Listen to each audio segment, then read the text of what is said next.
a dot on the map between the cows and the corn. Just a little south of nowhere was my front door.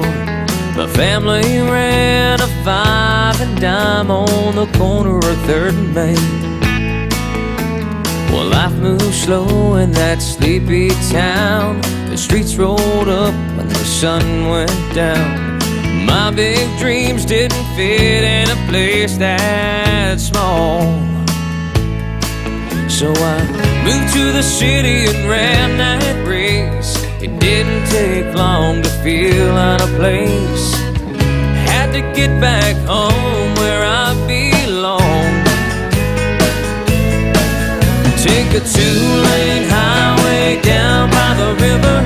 Family and friends and a home-cooked dinner. Front porch swing and a homemade bottle of wine on a Saturday night. Town square, county fair, church on Sunday. Play with the kids till work on Monday. Back where I belong.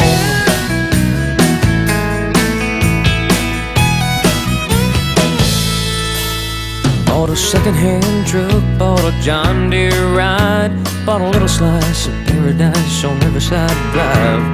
Married to a hometown girl, she was my old high school flame. And now the kids are going to our old school, and it's Cub Scout meetings and tap dance shoes. If I had it all to do again, you know I wouldn't change a thing. Take a 2